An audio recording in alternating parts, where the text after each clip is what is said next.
सास के 50वें जन्मदिन पर गरीब बहू ने बनाया 3 मंजिला केक। बहुओं कहाँ रह गई? 4 बजे की मूवी है, 3:30 तो तुमने घर में ही बजा दिया। जल्दी चलो। आ गए माँ जी, चलिए। माँ जी, मैंने आपकी दवाइयाँ भी रख ली हैं।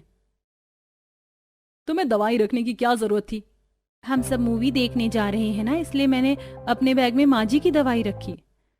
लगता है तुम्हें किसी ने बताया नहीं। माँ जी के साथ सिर्फ मैं और अलीशा जा रही है, ना कि तुम। जब आप सुबह कह रही थी कि मैं अपनी बहुओं के साथ मूवी देखने जाऊंगी तो मुझे लगा। मैंने अपनी बहू के साथ कहा था, ना कि अपने बेटे की बीवी के साथ। तूने भले ही मेरे बेटे को फंसाकर शादी कर ली है और उसकी बीवी बन गई, लेकिन मैं कभी भी तुझे अपनी बहू नहीं मानूंगी। अलीशा स्वाति से दवाई लेती है और अब मनोरमा अपनी दोनों बहुओं के साथ मूवी देखने के लिए चली जाती है। तो वहीं स्वाति पूरे घर में अकेली घर के काम करने लगती है। इस घर में आए हुए मुझे 1 साल होने वाला है, लेकिन माँ जी ने अभी तक मुझे अपनाया नहीं। मेरे बाद आई नताशा और अलीशा को तो माँ जी बेटियों जैसा प्यार करती है। पता नहीं मैं कभी माँ जी का दिल भी जीत पाऊंगी या नहीं। स्वाति हर दिन इसी आस में रहती कि आज नहीं तो कल उसे मनोरमा जरूर अपना लेगी, लेकिन ऐसा नहीं होता। समय गुजरता है और अब मनोरमा कुछ दिनों में 50 साल की होने वाली थी। हम तो कह रहे हैं कि आपका 50वां जन्मदिन इस बार हम पहाड़ों पर मनाते हैं। अरे नहीं बेटा, तुम लोग तो जानते हो कि मेरे घुटनों में कितना दर्द रहता है। अब पहाड़ों पर जाना मुझसे ना हो पाएगा। ये आपका 50वां जन्मदिन है, कुछ तो स्पेशल होना चाहिए ना। हम आपके लिए कुछ सरप्राइज प्लान करेंगे। तुम लोग जो भी करोगे अच्छा ही करोगे, पता है मुझे। अब मैं सोने के लिए जा रही हूँ, तुम सब भी समय से सो जाना। मनोरमा अपने कमरे में सोने के लिए चली जाती है। तो वहीं नताशा और अलीशा जन्मदिन के लिए प्लान करते हैं। एक काम करते हैं, हम लोग अपने हिसाब से पार्टी करते हैं। जैसे हम यंगस्टर्स अपना बर्थडे मनाते हैं, ठीक उसी तरह ये ठीक रहेगा। माँ जी को भी नहीं लगेगा कि वो अपना 50वां जन्मदिन मना रही है। उनको तो ऐसा लगेगा जैसे कि अभी वो 21 साल की हुई है। मैं तो सोच रही हूँ कि क्यों ना हम लोग माँ जी के जन्मदिन पर सत्यनारायण की कथा करवाएं। उनका कब से मन है, वो तो खुद भी कह रही थी। सत्यनारायण की कथा माँ जी के अगले जन्मदिन पर भी हो सकती है, लेकिन ये माँ जी का 50वां जन्मदिन है, जो उनके लिए काफी ज्यादा खास है। तुम लोग मुझे बिल्कुल भी पसंद नहीं करती हो, मैं जानती हूँ, लेकिन मैं भी माँ जी के लिए कुछ करना चाहती हूँ उनके जन्मदिन पर। अगर तुम्हें माँ जी के लिए कुछ करना है तो उनके जन्मदिन पर पूरा दिन अपने कमरे में रहना और उनके सामने बिल्कुल भी मत आना।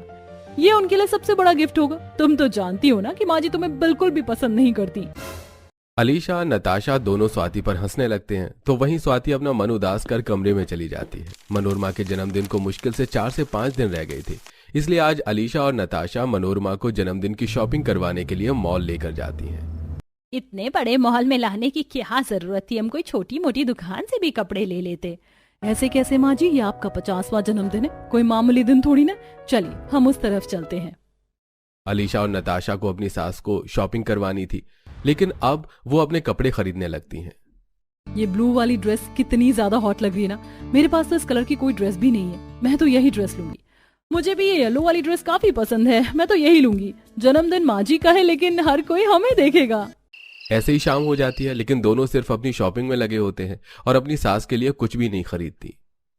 माँ जी, शाम हो गई और आपने कुछ भी पसंद नहीं किया। कोई बात नहीं, हम कल परसों आ जाएंगे। मनोरमा को बुरा तो लगता है, लेकिन वो अपनी बहुओं से कुछ नहीं कहती। वहीं दूसरी तरफ स्वाति। अच्छा हुआ शादी से पहले मैंने कढ़ाई सिलाई का काम सीख लिया था और मेरे पास ये एक नई सिंपल सी साड़ी भी रखी है। मैं इस पर ही अच्छे से कढ़ाई बुनाई करूंगी और माँ जी के जन्मदिन पर उन्हें दूंगी। कितनी खुश हो जाएंगी वो।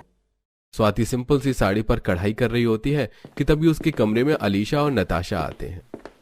ये तुम क्या कर रही हो? अब घर के काम के साथ साथ तुमने सिलाई कढ़ाई का भी काम शुरू कर लिया। माँ जी का जन्मदिन आ रहा है ना, तो उनके लिए साड़ी पर कढ़ाई कर रही हूँ। माँ जी के जन्मदिन पर उन्हें दूंगी। मैंने आधी कढ़ाई कर भी ली। देखो सुंदर लग रही है ना साड़ी। सुंदर तो लग रही है, लेकिन नौकरानी पर अच्छी लगेगी, माँ जी के लिए नहीं। हमने एक काफी अच्छी ड्रेस पसंद की है और हम कल वही लेकर आएंगे। तुम देखना, माँ जी तो सिर्फ हमारी दी हुई ड्रेस पहनेंगी। उन दोनों की बातें सुन स्वाति को थोड़ा बुरा तो लगता है, लेकिन वो कढ़ाई करना नहीं छोड़ती और सारी रात जागकर वो साड़ी को तैयार करती है। अगले दिन नताशा और अलीशा घर पर ब्यूटिशियन को बुलाती हैं। इसकी क्या जरूरत थी? तुम्हें तो पता है कि मुझे इस उम्र में सजना संवरना ज्यादा पसंद नहीं। ये आपका 50वां जन्मदिन है, इस पर तो ये सब बनता है। देखो, तुम माँ जी को पूरी तरह से मेकओवर कर दो जैसे हमने तुम्हें बताया है। वो ब्यूटिशियन मनोरमा के फेस पर क्रीम लगाकर उसकी आंखों पर खीरे रख देती है और अब सबसे पहले वो मनोरमा के बाल काटती है, साथ ही उसके नाखून को लंबी और रंगीन कर देती है। थोड़ी देर बाद जब मनोरमा उठती है और ये सब देखती है तो उसे काफी बुरा लगता है। ये तुमने क्या कर दिया? नाखूनों तक तो फिर भी ठीक था, तुम लोगों ने मेरे बाल कटवा दिए। जानती हो ना कि मुझे मेरे बाल कितने पसंद हैं। माँ जी, इस उम्र में तो हर कोई छोटे बाल ही रखता है। आपको भी तो बाल बनाने में दिक्कत होती थी और आप कितनी ज्यादा अच्छी लग रही हैं। देखना, पार्टी में तो हर कोई आपको ही देखता रहेगा। मैं तो यही सोच रही हूँ कि कोई हमारी माँ जी पर लाइन ही ना मारने लग जाए। ये सब नताशा और अलीशा के लिए एक मजाक था, लेकिन मनोरमा को इससे काफी बुरा लगता है। तो वहीं स्वाति को भी ये सब पसंद नहीं आता, लेकिन वो चाहकर भी कुछ नहीं कर सकती थी। ऐसे ही 1-2 दिन और गुजरते हैं और अब नताशा और अलीशा किसी क्लब की तरह पूरे घर को डेकोरेट करवाती हैं। ऐसे ही 1-2 दिन और गुजरते हैं और आज मनोरमा का 50वां जन्मदिन होता है। स्वाति सुबह सुबह ही उठकर अपनी सास के मनपसंद पकवान बनाती है और खास तौर पर अपनी सास के लिए अपने हाथों से केक बना रही होती है। माँ जी को फल कुछ ज्यादा ही पसंद है आज, तो मैं सारे केक को फल से भर दूंगी। वैसे माँ जी का 50वां जन्मदिन है, तो क्यों ना मैं केक को थोड़ा स्पेशल बनाऊं। एक काम करती हूँ, 3 मंजिल का केक बनाती हूँ, माँ जी खुश हो जाएंगी। देखो देखो, कोई केक बना रहा है, वो भी 3 मंजिल का। स्वाति, तुम क्यों इतनी मेहनत कर रही हो? उस दिन तो माँ जी के लिए ड्रेस बना रही थी और अब ये 3 मंजिल का केक और खाना। हमने सब कुछ अरेंजमेंट कर लिया है, तो यह सब करने की कोई जरूरत नहीं है। तुम अपने तरीके से माँ जी का जन्मदिन बना रहे हो और मैं अपने तरीके से, तो मुझे बनाने दो। स्वाति का जवाब सुनकर नताशा और अलीशा मुंह बनाकर वहां से चले जाते हैं। शाम होती है और अब दोनों अमीर बहुएं अपनी सास को मॉडर्न ड्रेस पहनाती हैं और मॉडर्न तरीके से ही तैयार करती हैं। मनोरमा को जन्मदिन पर 1 पीस ड्रेस, फुल मेकअप और कटे बालों में देख सभी मेहमान बातें बनाने लगते हैं। अरे अरे, देखो कैसे बुड्ढी को 50 साल की उम्र में जवान बनने का शौक चढ़ा है। लगता है अपने आप को रेखा समझ रही है। माँ जी, ये देखिए, आपका केक भी आ गया। हमने स्पेशली चॉकलेट केक बनवाया था आपके लिए। मनोरमा को चॉकलेट बिल्कुल भी पसंद नहीं थी, लेकिन अपनी बहू के लाए हुए चॉकलेट केक को मनोरमा को काटना ही पड़ता है। मनोरमा जब अपना बर्थडे का केक खाती है तो फौरन उसे निकाल देती है। ये सब क्या है? तुम लोग तो जानती हो कि मुझे शुगर है, उसके बावजूद भी तुमने ये मीठा केक मंगवाया है। आप तो जानती हैं कि केक तो मीठा ही होता है और थोड़ा सा खाने से कुछ नहीं होता। मनोरमा के केक काटने के बाद दोनों बहुएं अपने दोस्तों के साथ ड्रिंक करने लगती हैं। खाने में भी उन्होंने बर्गर, पिज्जा ये सब मंगवाया होता है, जिससे ज्यादातर मेहमान खाना नहीं खाते और सब चले जाते हैं। ये सब देख स्वाति को काफी बुरा लगता है और वो अब सबसे अपना बनाया हुआ 3 मंजिल वाला केक लेकर आती है। माँ जी, मैं जानती हूँ कि आपको शुगर है, इसलिए मैंने इस केक में बिल्कुल भी चीनी नहीं डाली, बल्कि शुगर फ्री टैबलेट का इस्तेमाल किया है। और आपको फल ज्यादा पसंद है ना, इसलिए मैंने फलों वाला ये 3 मंजिल का केक बनाया। आपको इस तरह के केक पसंद है ना? मनोरमा इस बार मुस्कुराती है और स्वाति के लाए हुए 3 मंजिला वाले केक को काटती है। स्वाति सबसे पहले अपने सास को केक खिलाती है और साथ में अपनी बनाई हुई साड़ी भी देती है। माँ जी, मैं जानती हूँ कि ये साड़ी ज्यादा महंगी तो नहीं है, लेकिन मैंने इस पर खुद कढ़ाई की है और अभी तो आपका मनपसंद खाना भी रह गया है। अब जल्दी से ये साड़ी पहनिए, फिर हम सब खाना खाते हैं। माँ जी, इस साड़ी को पहनेंगी? मैं अभी इस साड़ी को इसकी औकात दिखाती हूँ। नताशा स्वाति के हाथ से साड़ी छीनने लगती है। वहीं मनोरमा नताशा का हाथ पकड़ती है और कहती है, उस दिन शॉपिंग करवाने के नाम पर तुम लोगों ने अपने कपड़े ले लिए, मेरे बाल कटवा दिए, मुझे जोकर बना दिया और आज भी मेरे 50वें जन्मदिन पर तुम लोगों की वजह से मेरी इतनी बेइज्जती हुई। लेकिन स्वाति बहू ने सब कुछ संभाला। उसको पता था कि मुझे शुगर है, उसे ये भी पता था कि मुझे क्या खाना पसंद है क्या नहीं। उसने सब चीजों का ध्यान रखते हुए मेरा जन्मदिन को खास बनाना चाहा, लेकिन तुम लोगों ने सब बर्बाद किया। स्वाति बहू, अब तुम्हें और मेहनत करने की कोई जरूरत नहीं है, तुमने मेरा दिल जीत लिया। मनोरमा स्वाति को अपने गले से लगाती है, जिससे स्वाति की आंखें भर आती हैं और अब पूरा परिवार साथ में बैठकर स्वाति का बनाया हुआ खाना खाता है और अब बाद में सब उस 3 मंजिल वाले केक को भी एंजॉय करते हैं। मनोरमा की वजह से अब नताशा और अलीशा को भी स्वाति के साथ अच्छा बर्ताव करना पड़ता है। बारिश में अमीर डिजाइनर बहू का गरीब ससुराल। कुछ देर पहले ही बारिश हुई थी, जिस वजह से आशा के घर के बाहर थोड़ा सा कीचड़ होता है और उस कीचड़ में एक कार आकर रुकती है, जिसमें से आशा की छोटी बहू पूजा अपने पति के साथ उतरती है। क्योंकि पूजा का डिजाइनर लहंगा ड्रेस नीचे से थोड़ा मुड़ गया था, इसलिए गाड़ी से उतरते ही सुमित उसका लहंगा ठीक करने लगता है। हाथों में पूजा की थाल लिए खड़ी आशा अपने बहू बेटे का इंतजार कर रही होती है और कुछ ही देर में निशा फूलों की थाल लेकर घर से बाहर निकलकर अपनी भाभी का डिजाइनर लहंगा देखकर बोलती है, भाभी आपका लहंगा कितना अच्छा लग रहा है, मुझे भी अपनी शादी में आपकी तरह ऐसा ही डिजाइनर लहंगा चाहिए। ऐसा डिजाइनर लहंगा पहनकर इस कीचड़ में शादी करोगी? डिजाइनर लहंगे को अभी से ही कैसे खराब करने आए इसकी प्लानिंग मत करो, और एक बार अपनी हैसियत देखो, डिजाइनर लहंगा हर कोई नहीं पहन पाता।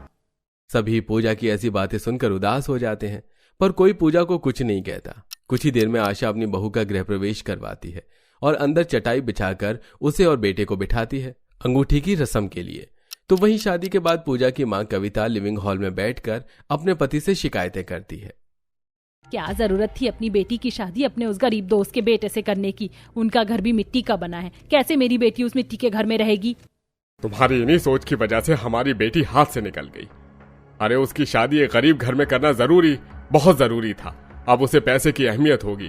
वो अपने से गरीब को कुछ नहीं समझती थी और इतनी बदतमीज हो गई थी कि उसे सुधारने के लिए ही मैंने उसकी शादी ऐसे घर में की है। वहां रहकर उसे प्यार भी मिलेगा और वो संस्कार भी सीखेगी। कविता के कहने पर भी पूजा के पिता कविता की एक नहीं सुनते और अपने डिजाइनर रूम में आकर अपनी ड्रेस पर सुई धागे से काम करने लगते हैं। तो वहीं जब पूजा रस्म करके पूजा अपने कमरे में जाती है तो बाहर बारिश होने लगती है। खिड़की से बाहर बारिश और अंदर अपना मिट्टी का कमरा देख पूजा को बहुत गुस्सा आता है।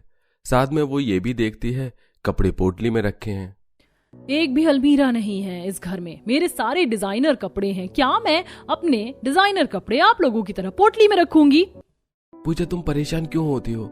हमारे घर में संदूक है, हम नए कपड़े उसी में रखते हैं। तुम भी अपने डिजाइनर कपड़े उसी में रखना। अलमीरा के समय में भी तुम्हारे घर में संदूक है, अगर इस बारिश की वजह से उसमें सीलन आ गई तो क्या मेरे डिजाइनर कपड़े खराब नहीं हो जाएंगे? पूजा आते ही शिकायतें करने लगती है। सुमित बेचारा खिड़की बंद कर देता है और जैसे तैसे पूजा अपनी मिट्टी के कमरे में चारपाई पर सोकर अपनी रात गुजारती है और अगली सुबह अपनी माँ को फोन करती है, जहाँ माँ अपने गले में इंची टेप डालकर डिजाइनिंग रूम की खिड़की पर खड़ी होती है तो पूजा अपने कमरे में बैठी होती है। पूजा, यहाँ तो बहुत बारिश हो रही, तो वहाँ ठीक तो है? आज तो तेरी पहली रसोई भी है। मेरी बेटी इस बारिश में उस मिट्टी के घर में कैसे अपनी पहली रसोई करेगी? मैं क्यों करूँ इस बारिश में घर के बाहर बैठकर अपनी पहली रसोई? बेटा, तुझे पहली रसोई करनी पड़ेगी। मैंने तेरे पिता से बात की है, वो ऐसे ही तुझसे नाराज हैं। अगर तुमने वहाँ कुछ नहीं किया और यहाँ उन्हें पता चल गया तो वो यहाँ से तुझे कुछ नहीं देने वाले, जो देने का उन्होंने वादा किया था। ये तो टॉर्चर किया जा रहा है मुझे। बस 3-4 महीने और बिता ले, फिर मैं कोई तरकीब निकाल कर तेरा तलाक करवा दूंगी। बस एक बार अपने पिता को विश्वास दिला दे कि तू किसी भी माहौल में ढल सकती है। अपनी माँ के कहने पर पूजा अपनी ब्रांड न्यू डिजाइनर ड्रेस पहनकर घर के बाहर जाती है, जहाँ अब भी बारिश हो रही थी। घर के बाहर तिरपाल के नीचे मिट्टी का चूल्हा देख उसका मुंह बन जाता है। मैं अपने डिजाइनर कपड़े पहनकर इस बारिश में मिट्टी में बैठकर खाना बनाऊंगी। मैं जानती हूँ पूजा, तुम्हारी ये डिजाइनर ड्रेस है, इसीलिए तुम आज मेरी साड़ी पहन लो। मिट्टी का घर है, बारिश का मौसम है, हर वक्त जमीन गीली रहती है, तुम्हारे डिजाइनर कपड़े खराब हो जाएंगे। तुम अपनी पहली रसोई करके चाहो तो फिर से अपनी ये डिजाइनर ड्रेस पहन सकती हो। इतना बोलकर काजल अपने कमरे से पूजा के लिए एक साड़ी लेकर आती है और उसे देती है, पर पूजा उस साड़ी को कमरे में ले जाकर फेंक देती है। मैंने इतनी महंगी ड्रेस पहन रखी है, उनकी हिम्मत कैसे हुई मुझे अपने जैसी 3rd क्लास साड़ी देने की? तभी निशा आती है। भाभी, अगर आपको भाभी की दी साड़ी नहीं पहननी तो आप अपनी ही ड्रेस पहन लो, पर अपनी पहली रसोई कर लो। मैंने बाहर मिट्टी से लिपाई कर दी है, बारिश नहीं हो रही, आपकी ड्रेस गंदी नहीं होगी। आप पटरे पर बैठ जाना। निशा मुंह बनाकर अपनी डिजाइनर ड्रेस पहनकर बाहर जाती है और पटरी पर बैठकर खाना बनाने की कोशिश करती है, पर वो खाना नहीं बना पाती। अब काजल आकर सब्जी बनाती है और निशा रोटियां बेल कर देती है। सब्जी बनने के बाद पूजा रोटी सेकती है। इस तरह पूजा अपनी जेठानी और नंद की मदद से अपनी पहली रसोई करती है। इसी तरह कुछ दिन बीत जाते हैं और एक दिन बाहर तेज बारिश होने लगती है, जिस वजह से खिड़की और कमरे की कुछ जगह से छत टपकने लगती है। पूजा जल्दी से अपनी सारी ड्रेस उठाकर इकट्ठा कर लेती है। तभी वहां निशा आती है और अपनी भाभी की इतनी सारी ड्रेसेस देखकर उसमें से एक ड्रेस पसंद करते हुए अपनी भाभी से कहती है, भाभी, आपकी सारी ड्रेस तो बहुत अच्छी है, क्या मैं आपकी ये वाली फ्रॉक ड्रेस ले लूं? दरअसल कुछ दिनों में मेरे कॉलेज में फंक्शन है। तुम डिजाइनर ड्रेस पहन भी लो तो कौन सा सुंदर दिखने वाली हो, एक बार खुद का चेहरा देखो और मेरी ड्रेस देखो। काजल कमरे में आती है। तुम भले ही इतने महंगे कपड़े पहनती हो लेकिन तुम्हारा दिल बहुत काला है। कोई बात नहीं निशा, तुम्हारी दर्जी भाभी गरीब जरूर है, लेकिन इससे अच्छी ड्रेस सिल कर दूंगी तुम्हें, जिससे तुम ही पूरे कॉलेज में चमकोगी। काजल की बातें सुनकर पूजा मुंह टेढ़ा करती है और अपनी ट्रॉली बैग में अपनी सारी ड्रेस रखने लगती है। तो वहीं काजल अपनी सास के साथ बाजार जाती है और वहां से कुछ सस्ते कपड़े और सिलाई का सामान लेकर आती है और सीधा अपने कमरे में सिलाई करने लगती है। बहू, ऐसी भी क्या जरूरत पड़ गई तुझे कि बिना सांस लिए तू बाजार से सारा सामान लेकर आ गई और घर में आते ही सिलाई करने लगी? माँ जी, मुझे देवरानी जी को दिखाना है कि मैं भले ही छोटी मोटी सिलाई जानती हूँ पर उनके डिजाइनर ड्रेस से अच्छी ड्रेस बना सकती हूँ। काजल अपनी नंदी के लिए दिन रात एक करके एक प्यारा सा गाउन बनाती है जिसे पहनकर निशा कॉलेज जाती है और सबकी तारीफ पाती है। इसी तरह कुछ दिन बीत जाते हैं और एक दिन जब पूजा घर के बाहर सफाई कर रही होती है तो अचानक से तेज बारिश हो जाती है। अब पूजा जल्दी से सारा काम छोड़कर अंदर भागती है, जहां वो देखती है कि काजल उसके सारे डिजाइनर ड्रेस कमरे में लगी तार और बिस्तर पर से उठाकर उन्हें संदूक में रख रही है। मैं जानती हूँ तुम्हें पसंद नहीं जब तुम्हारी कोई भी डिजाइनर ड्रेस को कोई हाथ लगाता है, पर तुम्हारे कमरे की छत बहुत ज्यादा टपकने लगी थी और तुमने अपने कपड़े ऐसी तार पर और बिस्तर पर सूखने के लिए रखे थे, तो बस इसीलिए। मेरे डिजाइनर कपड़ों की देखभाल करने के लिए शुक्रिया। पूजा का शुक्रिया सुनकर काजल मुस्कुराती हुई वहां से चली जाती है। इसी तरह कुछ दिन और बीत जाते हैं और एक दिन पूजा अपने डिजाइनर कपड़ों को देखकर अपने कमरे में अकेले में रोने लगती है। क्या हुआ पूजा, तुम अपने कपड़ों को देखकर रो क्यों रही हो? मैंने कभी नहीं सोचा था इस मिट्टी के घर में काम करने से, यहाँ रहने से मेरे डिजाइनर कपड़े खराब हो जाएंगे। ऊपर से तो मैंने इन्हें रगड़ रगड़ कर साफ किया जिस वजह से इनका सारा डिजाइन खराब हो गया और नीचे से ऐसे बदतमीज मिट्टी चिपकी जो मेरे कपड़े से उतरने का नाम ही नहीं ले रही। आप गरीब के पास तो इतने पैसे भी नहीं है कि मेरे कपड़े ड्राई क्लीन करवा सको। यहाँ पूजा रो रही होती है और वहीं ये सारा सीन सास और जेठानी कमरे के बाहर खड़ी देखती हैं और पूजा को परेशान देख दोनों सास बहू पूजा की गैर मौजूदगी में उसके सभी कपड़ों को ड्राई क्लीन करने के लिए दे देती हैं। पूजा इतनी दुखी थी कि उसने अपने कपड़े 2 दिन तक बाहर नहीं निकाले और 2 दिन बाद जब ड्राई क्लीन वाला कपड़े लेकर आता है तो पूजा देखती है कि आशा और काजल ने अपने सारे पैसे उस ड्राई क्लीनर वाले को दे दिए। ये देखकर उसका दिल पिघल जाता है। मैं उनके साथ कभी अच्छे से पेश नहीं आती, घर के काम भी मन से नहीं करती, इन लोगों के साथ कितनी बदतमीजी करती हूँ, फिर भी ये सब मेरी कितनी फिक्र करते हैं। पूजा, मैंने तुम्हारे सारे कपड़े ड्राई क्लीन करवा दिए हैं, अभी मत पहनना, जब तुम अपने मायके जाओ या घूमने जाओ तब पहनना।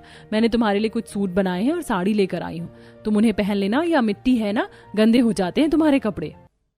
इस बार पूजा काजल की ड्रेस को ना तो मना कर पाती है और ना ही फेंक पाती है।